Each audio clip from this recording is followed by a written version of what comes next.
নমস্কার সবাইকে বন্ধুরা, আজকে 26শে সেপ্টেম্বর 2024 ইংরেজি ত্রিপুরা দর্পণ পত্রিকায় উঠে আসা একটি বিশেষ গুরুত্বপূর্ণ হেডলাইনের বিস্তারিত আলোচনা কি দেওয়া হয়েছে সেটা এখন আমরা দেখব। হেডলাইনটির নাম হলো প্যাকেজ বঞ্চনা অবরোধ আত্মসমর্পণকারী জঙ্গিদের। এখানে বলা হচ্ছে, একদিকে রাজ্যে আত্মসমর্পণের নাটক চলছে, অপরদিকে আরেক দল আত্মসমর্পণকারী সড়ক অবরোধ করছে তাদের দাবি আদায়ের জন্য। রাজ্যের মুখ্যমন্ত্রী দাবি করছে রাজ্যে সন্ত্রাস মুক্ত হয়ে গেছে, সমাধানের পথে এগিয়ে গেছে রাজ্যের সমস্ত জঙ্গিরা, অথচ গোথা করে জঙ্গিদের আত্মসমর্পণের নাটক মঞ্চস্থের 24 ঘন্টা অতিক্রান্ত হওয়ার আগেই একদল আত্মসমর্পণকারী জঙ্গি সদস্যরা বুধবার উদয়পুর অমরপুর সড়ক অবরোধ করে তাদের দাবি আদায়ের লক্ষ্যে।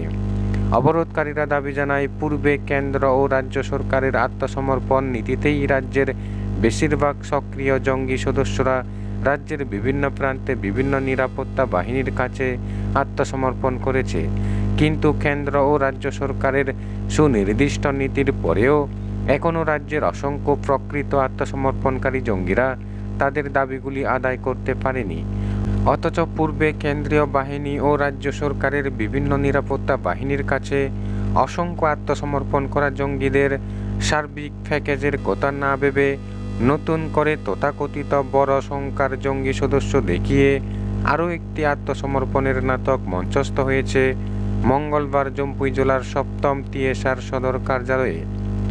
এই আত্মসমর্পণে প্রাথমিকভাবে 584 জন জঙ্গি সদস্য আত্মসমর্পণ করার কথা বলা হলেও পুলিশের তালিকায় রয়েছে মোট 1174 জন জঙ্গি সদস্যের নামের তালিকা বলে খবর, যার মধ্যে মহিলা জঙ্গি সদস্যের সংখ্যাও রয়েছে 40 জন। এই আত্মসমর্পণের নাটকে বিগত দিনে রাজ্যের বিভিন্ন নিরাপত্তা বাহিনীর কাছে অস্ত্র হাতে আত্মসমর্পণ করা জঙ্গিদের অস্তিত্ব এখন প্রশ্ন চিহ্নে এসে দাঁড়িয়েছে। এই তথাকথিত আত্মসমর্পণের ঘটনায় বিগত দিনে যারা প্রকৃতই জঙ্গলে জীবন ধারণ করে অত্যাধুনিক আগ্নেয়াস্ত্র হাতে জঙ্গি কার্যকলাপ চালিয়েছে তাদের অস্তিত্ব প্রশ্ন চিহ্নে এসে দাঁড়িয়েছে। বর্তমানে একদল রাজনৈতিক ব্যাপারী তাদেরকে কোনো না কোনোভাবে বাইপাস করে রাজনৈতিক উদ্দেশ্য চরিতার্থ করার প্রয়াস চলছে বলেই অভিযোগ তুলেছে পূর্বের জঙ্গিরা। পূর্বে আত্মসমর্পণ করা জঙ্গিদের মধ্যে যারা বর্তমান সময়ের একটি নির্দিষ্ট রাজনৈতিক দলের সাথে রয়েছে তাদেরকে পুনরায় মঙ্গলবার আত্মসমর্পণ করানো হয়েছে। আর যেসব আত্মসমর্পণকারীরা এই রাজনৈতিক দলের সাথে নেই তাদেরকে এই আত্মসমর্পণের নাটক থেকে দূরে রাখা হয়েছে। আর সেখানেই অবরোধকারীদের আপত্তি।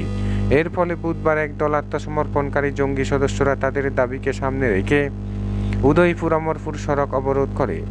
দীর্ঘ সময় সড়ক অবরোধের পর অমরপুরের মহকুমা পুলিশ আধিকারিক সহ গোমতী জেলা পুলিশের প্রতিনিধিরা অবরোধ স্থলে ছুটে এসে এক প্রকার ভয়ভীতি দেখিয়ে অবরোধ স্থল থেকে আত্মসমর্পণকারী জঙ্গিদের তাড়িয়ে দেয়।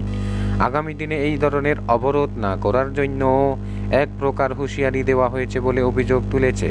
তবে বুধবারের এই সড়ক অবরোধের ঘটনায় মঙ্গলবারের আত্মসমর্পণের বিষয়টি আবারও প্রশ্ন চিহ্নে এসে দাঁড়িয়েছে, যেখানে রাজ্যের মুখ্যমন্ত্রী আত্মসমর্পণের মঞ্চ থেকে ঘোষণা দিয়েছে মঙ্গলবারের এই ঐতিহাসিক আত্মসমর্পণের পর রাজ্যে আর কোনো সন্ত্রাস থাকবে না, মিটে যাবে জঙ্গিদের সমস্যা।